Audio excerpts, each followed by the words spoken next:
Hi, welcome everyone to ACC's first live virtual campus conversation with the Chancellor. We're glad you're here. A quick reminder to please mute if you're on the call and not speaking, just to avoid any possible feedback. Before we get started this morning, we would like to thank our TLED partners for getting us all hooked up on the WebEx call and making sure that we're live streaming right now all across the district. The employee associations are with us today, and thank you to the officers who have reminded us how important communication is, especially right now. To the leadership team, many are with us today at the ready to answer questions and provide information. And I would like to say thank you to our communications director, Jessica Bess, who has been instrumental in pulling this together. We're going to have a lot of these virtual conversations over the next year. And Jess, can you give us just a little idea of what to expect? Hi, Brett. Yes, absolutely. Can you all hear me okay?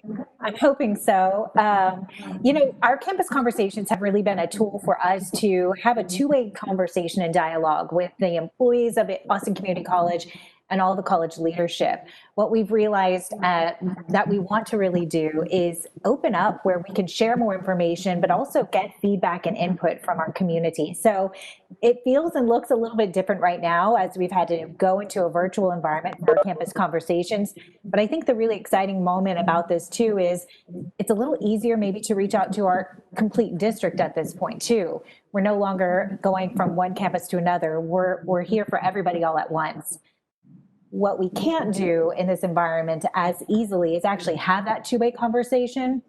So for everyone who's joining us via the live stream, I want you to look at the webpage for Campus Conversations and scroll down a little bit when we're all done, because there is a comment box there, and we still want to hear all the suggestions, all the feedback and input, and that's the best place to do that. That conversation is a key component of this event, and so we want everyone to take advantage of it. Absolutely. Thanks, Jess. Now, without further ado, I'd like to turn it over to Dr. Richard Rhodes, ACC's Chancellor. So, Dr. Rhodes, tell us about the new title. Well, the trustees decided to align my title, the title of other CEOs from the large community colleges in the state of Texas. And so pay stays the same, the job stays the same, but I am required to wear this goofy hat from now on. So that's the change, and I have to wear these glasses now. So other than that, everything remains the same. Beautiful. So what do you have for us today? Today, we want to talk about building a culture of collaboration, connection, and caring. And what does that truly mean for Austin Community College? And so we're going to talk a little bit about what the past has held for us as a result of COVID, and what the future holds for us, and what we're looking at, and how we'll be moving forward. So we're going to spend some time on that. But also, we're going to share with you during this period of time, some of what happened during the,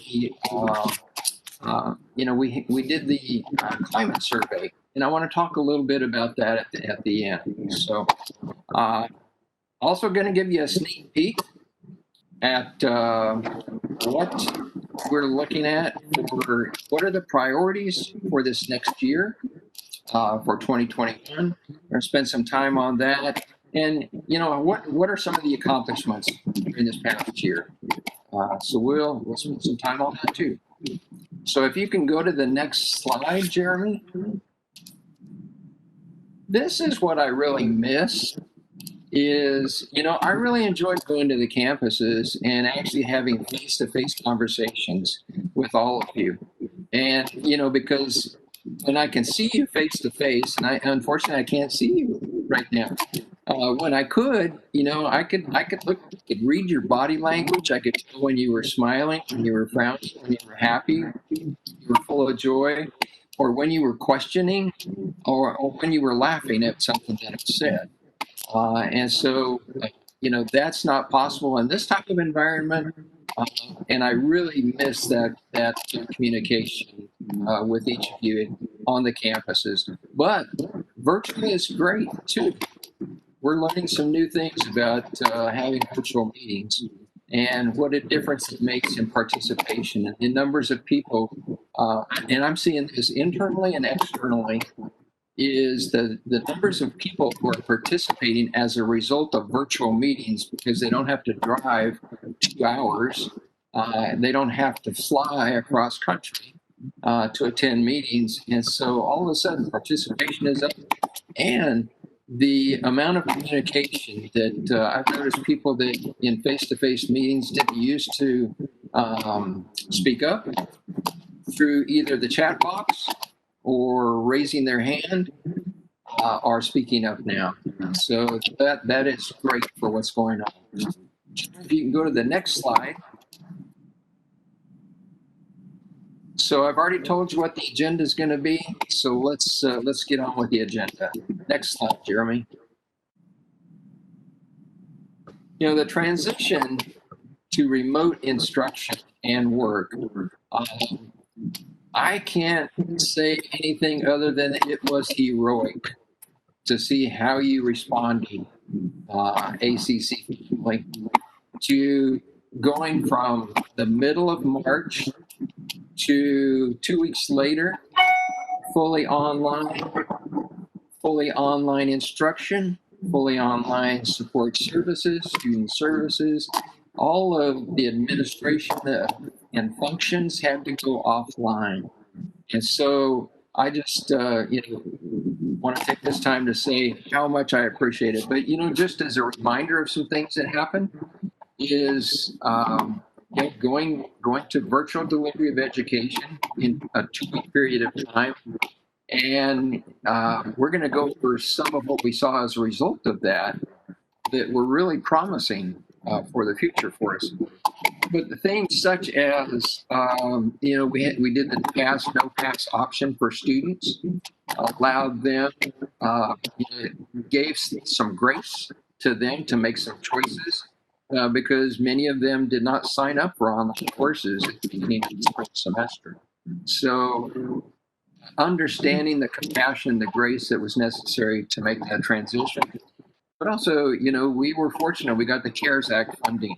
And so the implementation and the distribution of CARES Act funding to our students, because we received almost $14 million from the federal government for CARES Act, of which half of that must be used for delivery of to students for emergency aid. And I just want to say Shasta and her team just did a fantastic job of putting the plan together and distributing those funds during the spring semester, the summer session, and also we reserved some to give out to students during the fall semester. And we've already had, actually Shasta just told me that they had to shut off the applications for CARES Act funding for the fall semester because we were just inundated and all the allocation that's going to be awarded. In addition to that, half of it can be used for things such as hotspots on our campuses so that at least from parking lots, students could get access to broadband. Also, we purchased 1,000 iPads, we purchased 1,000 laptops, and we handed those out to students. And, doing things like that just was amazing and how fast it got done. So again, I say heroic efforts by the faculty and staff, the family of ACC, the Riverback family in action. Jeremy, if you can go to the next slide. We did all of this keeping in mind safety first, safety for our faculty, our staff, our students. And we wanted to make sure that we were abiding by CDC standards. Actually, we were probably over and above at the time what the CDC standards were. But making sure that we have a safe and secure environment. And, here's some pictures of some of the efforts, and you can see people like Sherry on in this picture. Just her team and everybody coming together. And how do you safely hand out the iPads? How do you safely hand out the laptops? What did we do as far as masks and the development of that? How did we make sure that we were cleaning the surfaces appropriately? Set up the right protocol for the people who did have to come on campus, or students who had to come on campus, which they did during the second summer session. And we'll talk more about that in just a little bit. Jeremy, if you can go to the next slide. We have a commitment at ACC, and that is, we've got to produce the best nurses, welders, auto techs, you name it. And how do you do that in a completely virtual environment? And I saw some examples of how our faculty, our staff, just, the entrepreneurs in them came out, and the innovation, the collaboration between each other just came to new heights and levels to make sure that our students receive the appropriate training, the appropriate education, the skill sets necessary for them to be successful. And so it kept us not only online, but I think it projected us into the future because of some of the innovative ideas that came out of this period of time. So I want to stop right here though and say what I saw from our faculty and staff was grace. And I know some of you have heard me talk about the acronym GRACE, and what I saw in that and how it was distributed to our faculty and our students. But I do want to take this time to read what I did say in that acronym very quickly.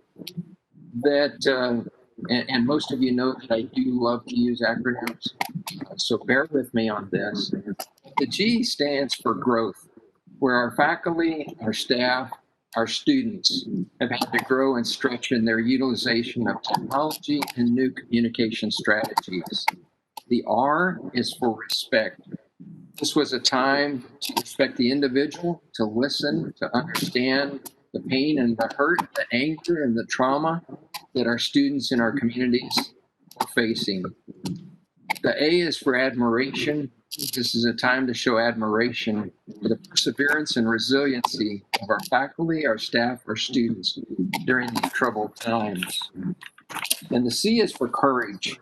This is a time to show courage in our conversations and our actions regarding equity, inclusion, and social justice. The E is for encouragement.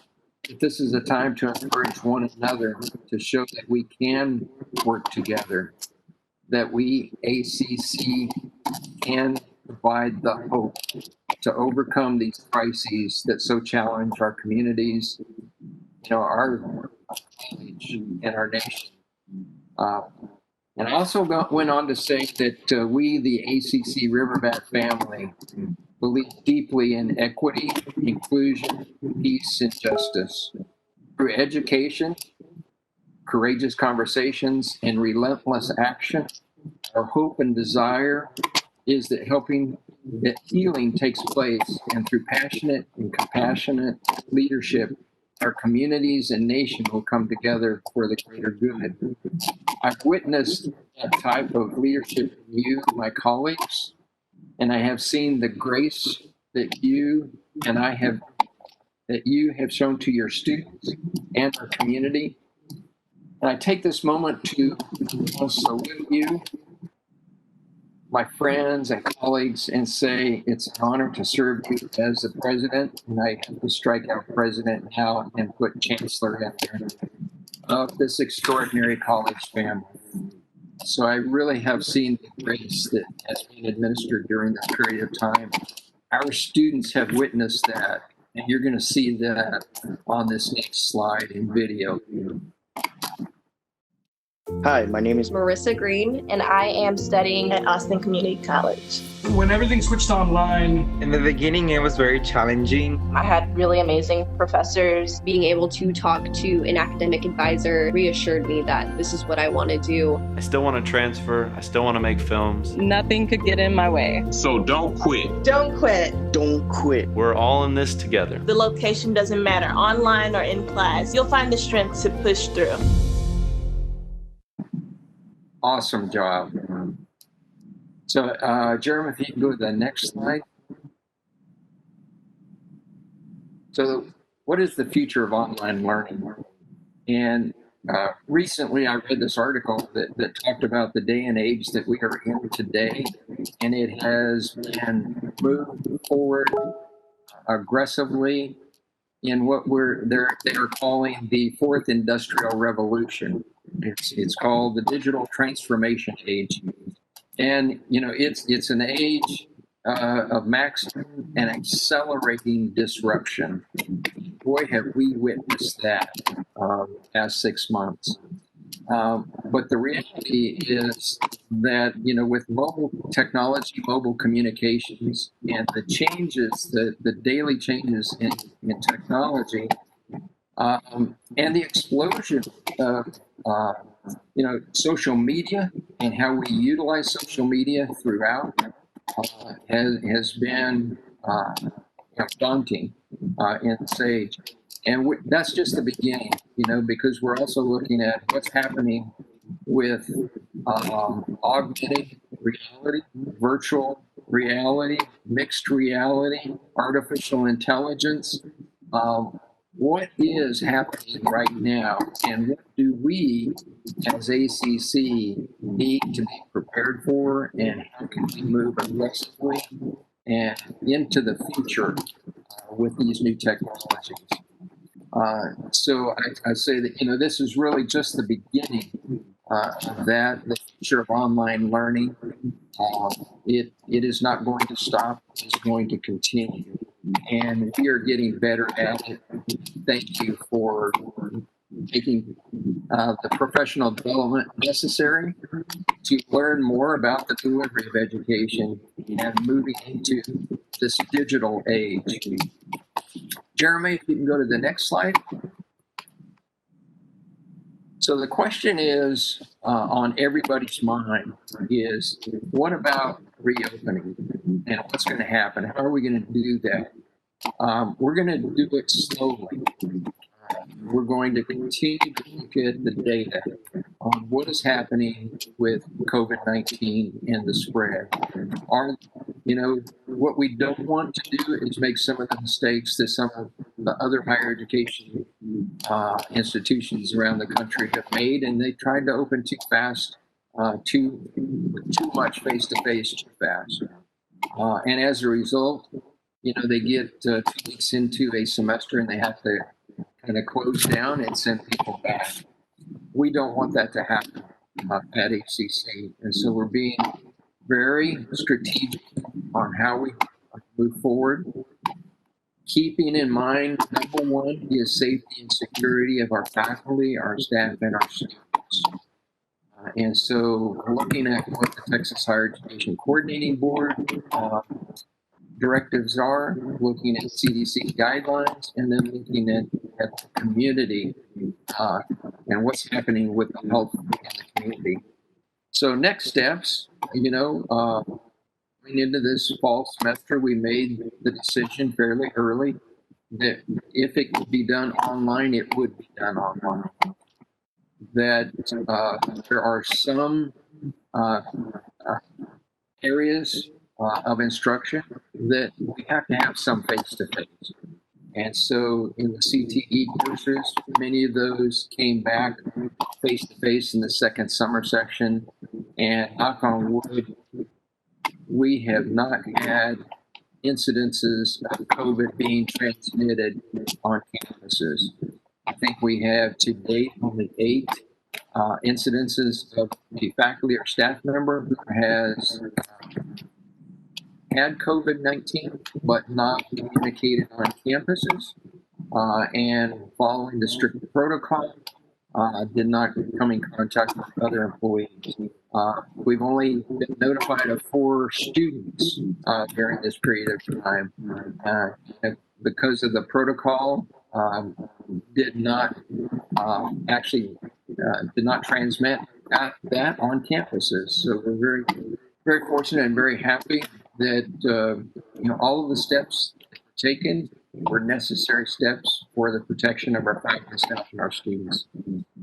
We want to watch out and make sure that as some of the other institutions are coming back on a campus, they're beginning to see some cluster events of COVID spread. We've got to make sure that doesn't happen at ACC. What we are looking at is a gradual return. So we will be looking at some employees who are having difficulty working at home because of either broadband, lack of broadband, or other issues at home, that slowly some employees will be coming back to campus for work. That'll be in conjunction with conversation with supervisors and so forth. We're also looking for the spring semester, the possibility of reopening areas such as the accelerators.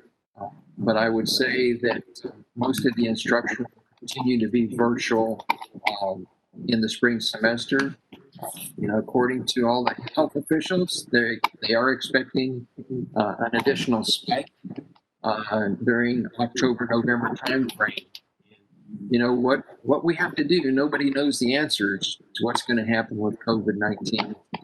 And, will we have a vaccine in time? When's that going to come out? And so we just have to constantly be in communication with those that have the best information possible to share with us. Jeremy, if you could go to the next slide. Dr. Rhodes, as you transition to the next slide, I do just want to interrupt for just a moment to recognize that we know that there are some audio clicks and background noises happening right now. And I suppose this is the reality of being virtual and everything too that you discussed. So to all our viewers out there, we want you to know we're working through it, but there are just some background noises clicking in right now. And we are going to see if we can eliminate some of that for you. So Dr. Rhodes, sorry to interrupt, but we wanted to acknowledge that for our viewers. Back to you. Problem. I heard it too. I promise it's not me. Okay, on the next slide. So some of the things that we saw. Number one, I talked about the CARES Act, that through the spring and summer, $3.9 million was actually given out in emergency aid to our students. One of the surprising things was that during the spring semester, saw 30% fewer withdrawals than we did a year ago in face-to-face instruction. A 30% reduction in the numbers of students who withdrew from their courses. Blackboard utilization in the spring and summer was up 8 to 10%. Our enrollment headcount for the summer was up 9%. Our enrollment contact hours for the summer was up 16%. One of the things that we was that online during the summer was especially helpful for many students, dual credit students, and actually individuals who wanted to go on family vacations. They could still do their coursework in a virtual environment from anywhere. And so that may be one of the issues that led to higher enrollments during the summer, was more courses offered online. For the fall, right now our enrollment, and we'll update this slide, our enrollment headcount are actually down 3.7%. In headcount, we're down 1.4% contact hours. Now, in my conversations on AACC and TACC and hearing from the other colleges, our colleagues around the country, almost every institution I have talked with is down anywhere between 6% in the large urban colleges. Most of them, it's between 6 and 10%. For the mid-sized and smaller colleges around the state and country, down anywhere from 10 to as much as 30% for the fall semester. So we're seeing some scary trends right now. If you go back to it was the Great Recession just a few years ago, it took about 18 months before we saw enrollment start to go back up significantly. And so we don't know how this is going to impact enrollments for the future. But for us being only down 3.7%, that's lower than our peers. Next slide, if you could, Jeremy. So a lot, happens.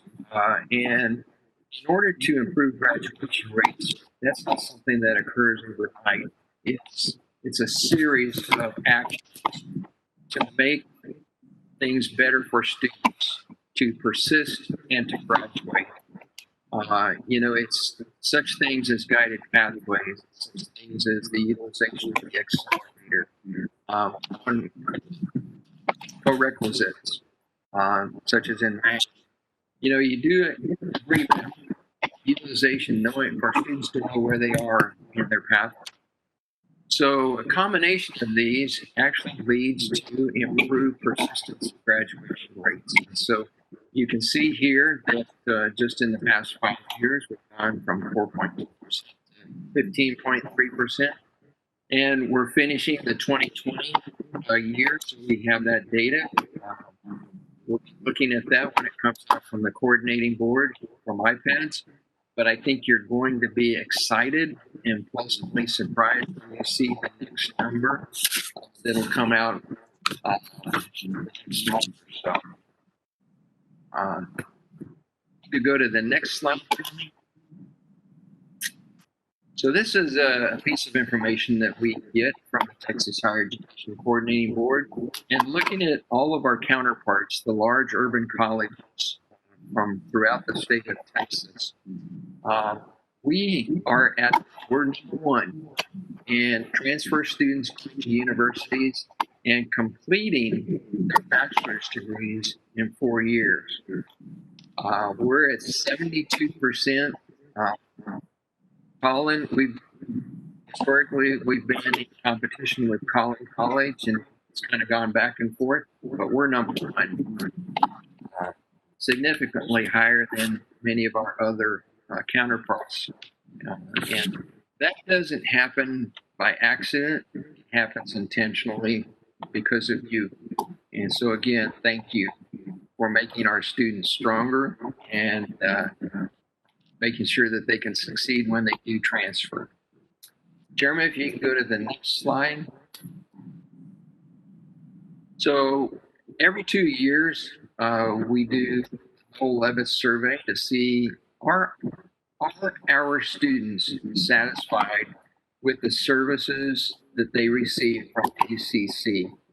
And what you'll see on this slide is, in the past years, every single year, in every single category, the satisfaction of our students has increased.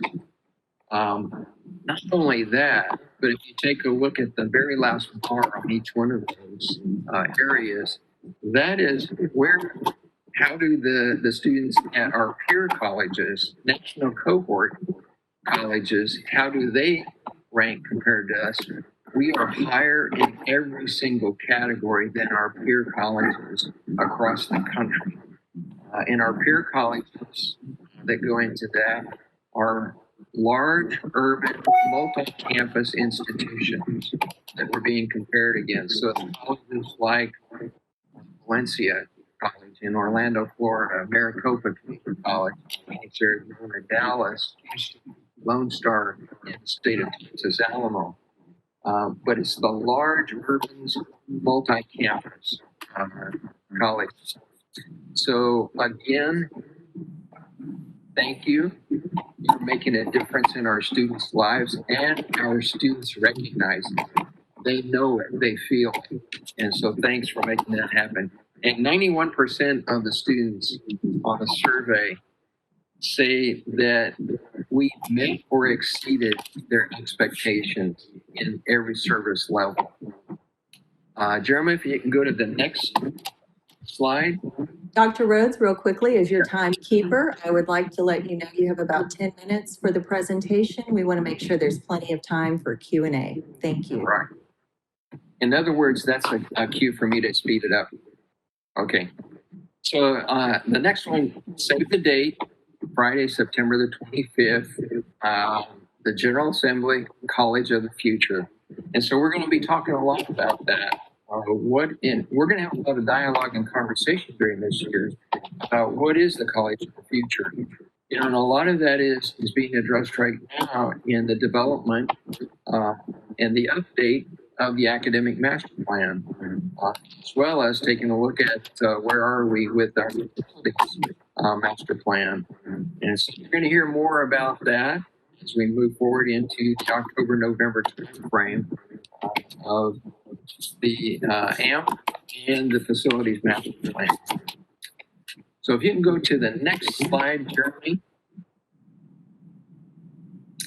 So we have put together 6 priorities for this year, 2020, 2021.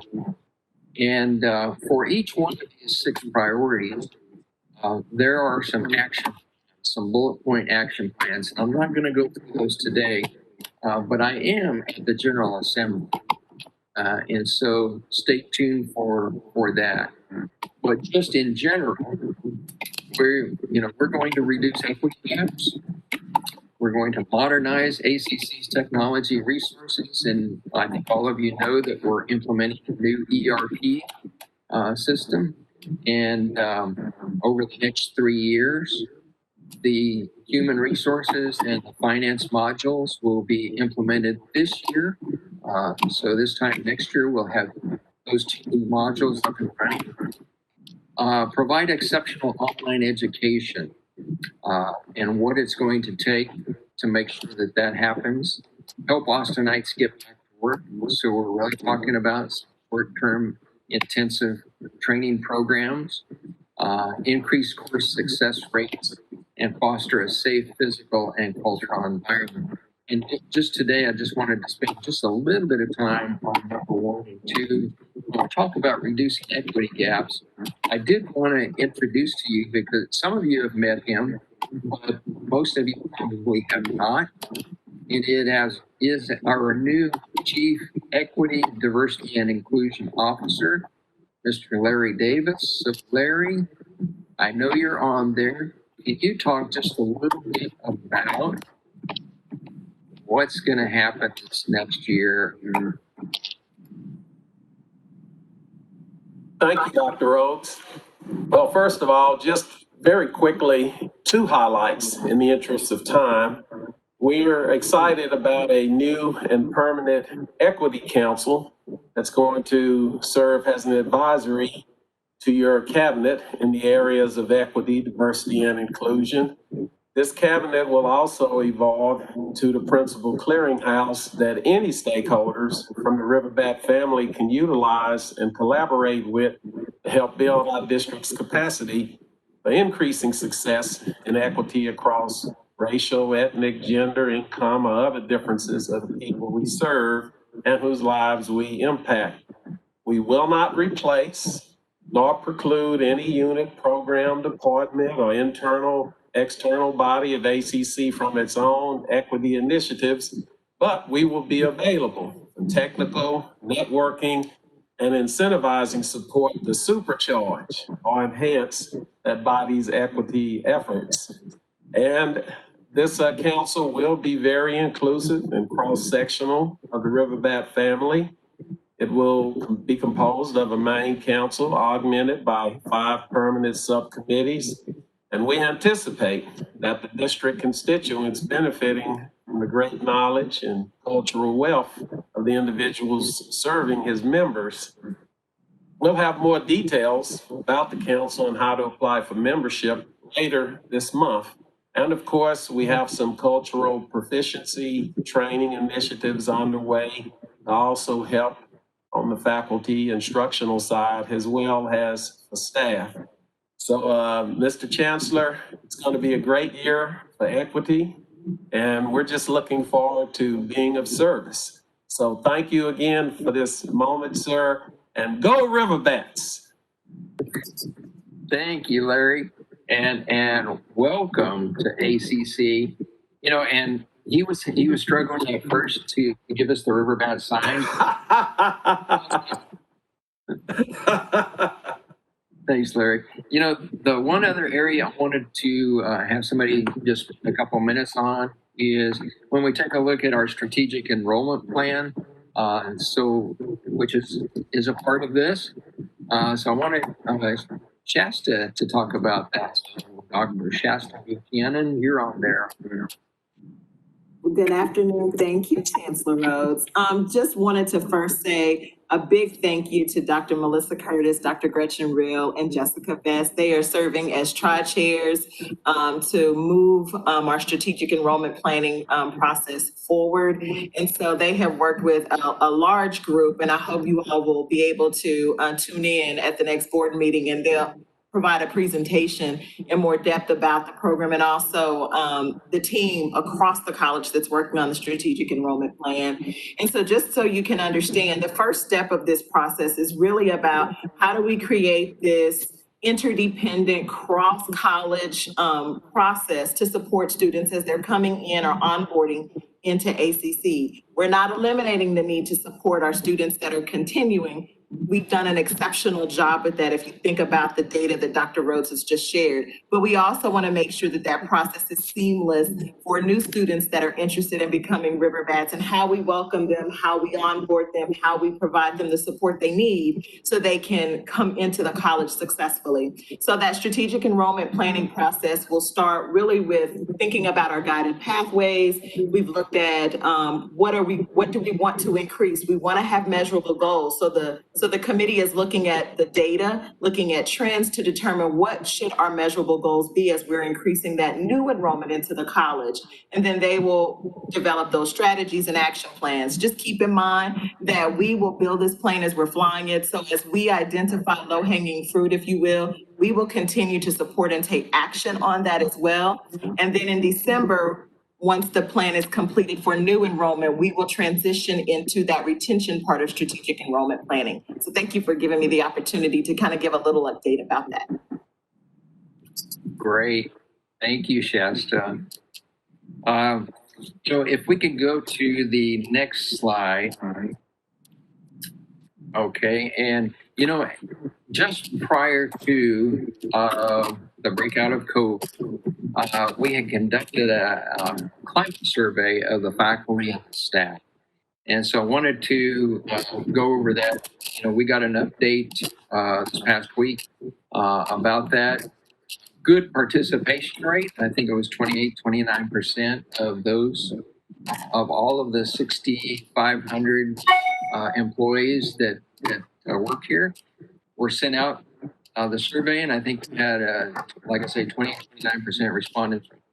So anyway, I want to start this off and give you two quotes, because this is why this is important. The first quote I want is from Teddy Roosevelt, and he said, "Far and away, the best prize that life offers is the chance to work hard at work worth doing." That's exactly what we're doing at ACC. And I hope you feel that it's worth doing. And the second quote that I've got is I use quite often from former President John F. Kennedy, when he said, "The problems of the world cannot be solved by skeptics or cynics whose horizons are limited by the obvious realities. Need men and women who can dream of things that never were and ask why not." We are blessed at ACC to have those men and women who are asking why not and how to do what we need to do to go the extra step. So with that, I say here's the climate survey. And what we heard from from the most recent climate survey is number one, employees are deeply committed to the students in the institution. They understand your roles and you have a strong sense of pride in what the college is doing. Now, the college, what we also saw on that is we need to make some improvements in key areas such as communication within and across units, top down, bottom up, transparent decision making with opportunities for input. So we have to have those courageous conversations that take place as we go about our job and implementing policy into administrative rules and processes, and the way that we do our work with education. That we need clarity around policy and procedures with rationale for changes, and a culture of respect and caring. And that's why we get back to a culture of DCs. That's why we're going to spend a lot of time this year on those courageous conversations about what it means for us to actually embrace C's of connection, collaboration, and caring. What does that actually mean? So next slide, if you could. So this is what we're committing to. We're committing to provide a safe working environment for faculty, staff, and students. We're committing to improve communications and transparency across the institution. We're committing to increase opportunities for collaboration and input. We're committing to ensure access to professional development training necessary to receive the skill sets that you've got to have to deliver the education and the support services necessary. We're committing to build a culture of collaboration, connection, and caring. And we're going to work hard. We're going to work diligently to make that happen this year. But we can't do it all by ourselves. We have to do it together with a commitment from every single employee that says, I want this to happen. I want this to be a priority. And so working together, we will make it happen. So now I would like to open it up because we've got 10 minutes before I have to get off the line because I'm on a panel on another Zoom call at 12:30. So with that, we asked the employee associations to give us a question. And so I would like to have, and I'll start with the faculty senate first. So Wayne, I think you're on there. Can you? Yes, I'm here. Thank you very much. I'm Wayne Butler. I am the president of the Full-Time Faculty Senate Association, and we're glad to be here today. First, I want to thank Chancellor Rhodes for this opportunity to be part of this important conversation. As we know that we're very much behind the 4 C's, and so there's a great part of that. I'd also like to applaud the Chancellor and his teams for their hard work. I can tell from the email threads that I'm on, there are a lot of people working a lot of hours and a lot of long days. So very thankful for that. But I also want to make sure we thank you for we've been watching what's going on around the country, and it's not going well for a lot of institutions. But I want to thank everybody in the Chancellor's office and on all leadership teams for making compassionate and courageous and difficult decisions, keeping the eyes on the prize, student success, and keeping faculty and staff in mind as well. Turning out we need more of that around the country, a lot of institutions, so I applaud you all for taking that on. Back in March, we were disrupted, and now we're launching academic year 21. Navigating the challenges may require rapid decisions in response to budget and policy issues. How do you envision the college protecting and even strengthening shared governance structures, policies, and procedures in this time of coronavirus? And why do you think it would be important to do so? Yeah, those courageous conversations I talked about, those are those are critical to have to make the right types of decisions. one of the positive outcomes of going virtual is the fact that we have more participation.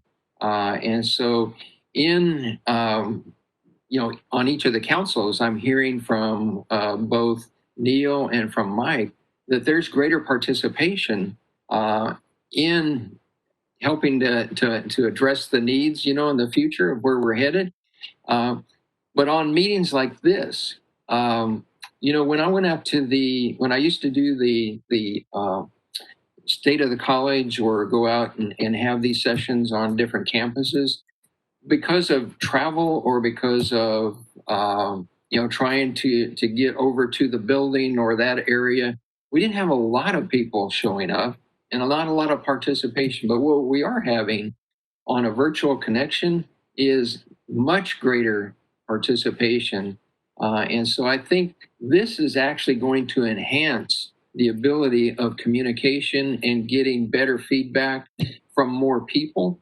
Because, like I said earlier, a lot of people who would not in a large group setting contribute and say, I've got this question or I've got this recommendation in a chat through the chat box or through online virtual, they come out and they make their point.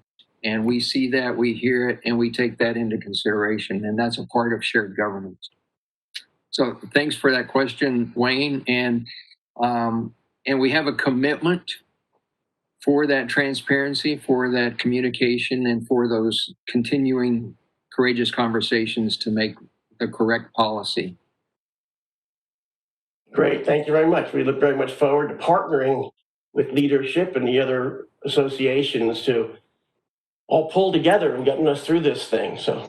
Yeah, and the other thing I will add to that is one thing that's been very beneficial has been to meet with all four of the associations together at one time so that everybody hears the same thing and, gets the same information at the same time.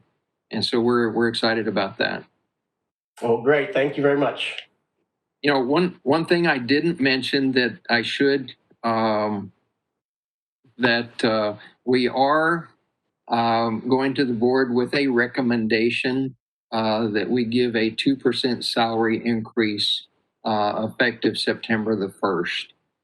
So just we broadcast that right now. Breaking news. Yeah.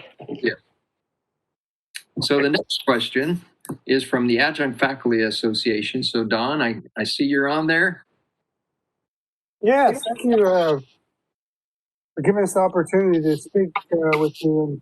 My name is Don Morris. I'm the president of the Adjunct Faculty Association.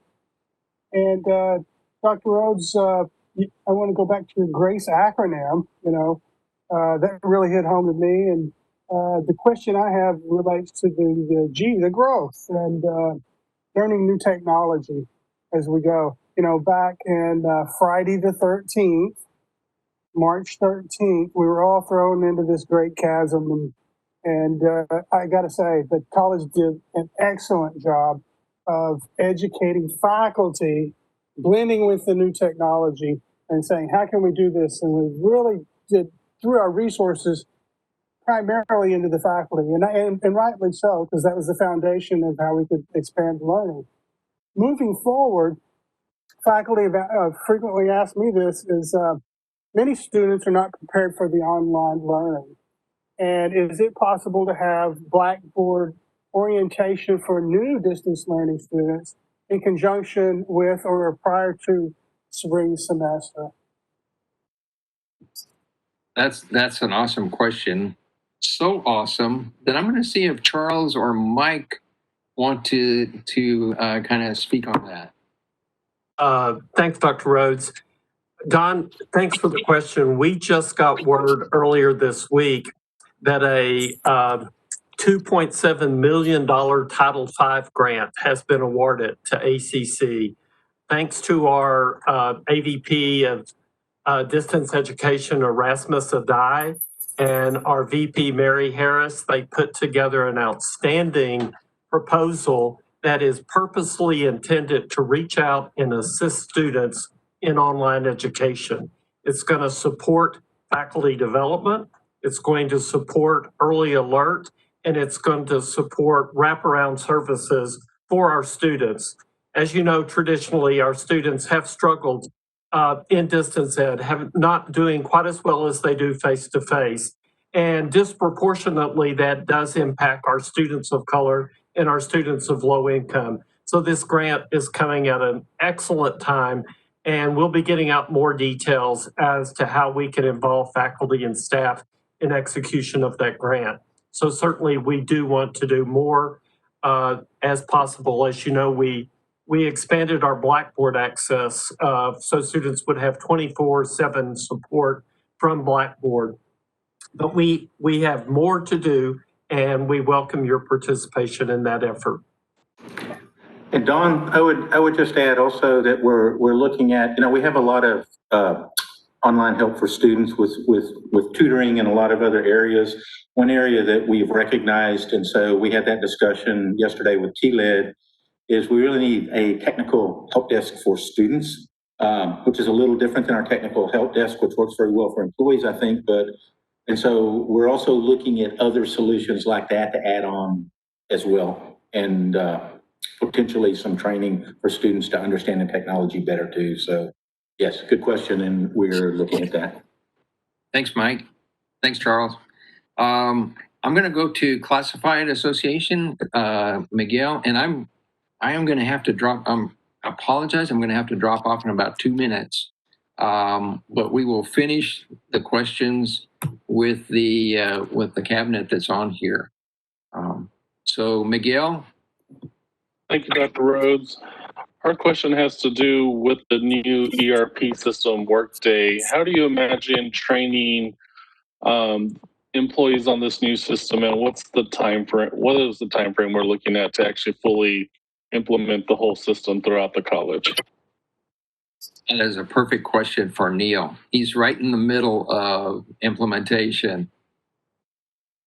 Yeah, thank you. Yeah, it's actually a great question, Miguel. And the fact of the matter is one of the biggest challenges, and therefore also one of the biggest risks to an ERP implementation is actually not the technology implementation.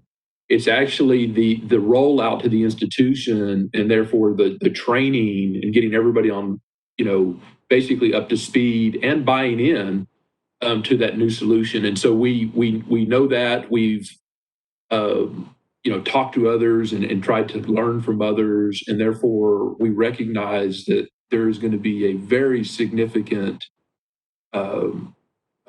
effort, and that's going to be for all of us, right? To kind of get onboarded with the new solution. We're working on, right now, we're kind of dealing with the very high kind of strategic level, kind of getting the teams familiar with one another. And so we hope to wrap that up. Actually, this week, we're kind of wrapping up that piece, and the teams being really getting the integrator, and their name is Collaborative. They're the consultants that will be helping us through this, really getting them kind of onboarded with ACC so that they can really understand kind of where we're at. But it's part of one of the core parts of their job is actually to develop and to help us develop communication plans and various types of feedback loops, and then to actually help us put together training programs for the new functionality. And so we have a very experienced Collaborative has actually been with Workday since Workday started. They're their longest standing integrator. So they've been many of these, and we will absolutely be here in the near future prepared to share those timelines and those plans. But absolutely, and especially when you talk about HR and finance, especially HR, payroll, for example, touches every employee. And so every employee is going to have to get some level of training. We absolutely are committed to that, and are going to be bringing a lot of resources to bear to do that. So it's a really high level question. There's a lot of detail. I don't have all of the specifics yet, except just to commit to you that we understand that that is a huge part of this project. And there will be a lot more to come on that. All right. And we have one from Lauren. And Lauren, I apologize right now. I have to jump off right now. So I'm going to have you ask your question. And then Brett, if you can follow up and wrap up, I would appreciate it. And I would just, before I leave, I just want to say thank you to all who have tuned into this and participated in this. And I just want to thank you for your heroic efforts in making this transformation and making the best out of this transformation, and that we're learning a lot from this that can help us in the future. So thank you, thank you, thank you. God bless you. Love you all. Thanks, Dr. Rhodes. Thank you, Dr. Rhodes. And Lauren, if you could give us your question or ask the question that you'd like for APTE, that'd be wonderful. Sure. Thank you very much. First, I want to thank Dr. Rhodes for making the suggestion to the board in a couple of weeks that we do get a 2% raise. I know that all of us have been working extra hard to make sure that our students have everything that they need. APTE, a lot of our members are concerned because of our shared spaces and closed quarters in student affairs. And so we're wondering how the college plans to transition all of us working from home to working on campus. And as Dr. Rhodes has been saying, if the services can be provided virtually, we will continue to do so. Can services continue to be offered remotely for student affairs and other APTE staff? Dr. Malcolm, this sounds like it might be right up your alley. Don't forget to unmute. There you go. I said maybe, but I really think it's probably kind of up everybody's alley. We've been having discussions with Dr. Rhodes on how we do bring different groups back, and it's not going to be a whole group at a time. It really is going to be, I think it'll be Charles, it'll be Neil, it'll be Mike, it'll be Shasta looking at who does come back. I think, Neil, you addressed this earlier, or Dr. Rhodes did in this call or one of the other calls that we've been on today, in that if someone is having a hard time with their internet at home and they don't have good access to the internet, we're going to go ahead and bring them back because we want people to be able to do their job efficiently. And so there will be different people coming back at different times, and some of it will be for different reasons. We've done this, quite frankly, from the time that we closed. There were some faculty members that didn't have access, and they were allowed to come in and to teach on that campus. As you know, we've got 11 different facilities where we can have people. As we do bring people back, though, we may bring them back to, let's say it's their home campus, but perhaps they won't be in the building they are usually, because we're only opening a building at a time. So we would need to bring them there. So it really is going to be a conversation between the provost and his vice presidents, between Neil and his VPs, between me and my folks. Although I will say a large part of my folks have been back the whole time because they are a lot of the essential staff. So I don't know if, so there's not a cut and dried answer to this. Does anybody else want to say something about that? Molly Beth, thanks for that. And yeah, Dr. Rhodes did mention earlier, we are planning to keep the vast majority of our classes online until we see some dramatic changes and improvements in our health situation generally. We have talked about the possibility of maybe bringing on an accelerator in a very responsible manner with social distancing and other precautions, because some students still continue to struggle with their internet connections as well. So it will be a very gradual process. It will be one in which we are engaged collectively. Everybody will have voice. We are, as a matter of fact, talking about our remote teaching and learning and working policies going forward, even beyond the pandemic. We recognize that this has really changed the way we're going to do work in the future. So we're working with those guidelines. We have some draft guidelines that we're beginning to tweak, and those will soon be available to all the employee associations for your feedback as well. And I would like to add, and then Neil may want to say something to this. I think we're not going to continue handing out hot spots because, again, a lot of times that's because somebody didn't have good access, and those things are pretty expensive for us. And again, we've got all of these big buildings right now that don't have a whole lot of people in them. So again, where we can bring somebody back safely and they've got good access then to do their job, we'll be doing that. And so there'll be people that are coming back in some departments and not in other departments. So again, it's not going to be the same across the college. Thank you. Dr. Buchanan, did you have something you wanted to add? No, I think everyone said it amazingly well. I think the best thing I think through all this process is that we take it serious. You know, we're being cautious and compassionate and understanding that, you know, the pandemic happened to all of us, but also recognizing that we do want to start bringing our family back to campus and getting close, but we need to do so in a way that's meaningful, that makes the most sense, that keeps everyone safe, and understanding that we want to support all of us as we're working together. And that being prepared for what the protocols are as well when you start coming back to campus, because it's a little different than normal. So making sure that through that process, you understand what it means to come back to campus as well. And I think we know that there are people who would love to come back right now, and there are people who don't want to come back right now.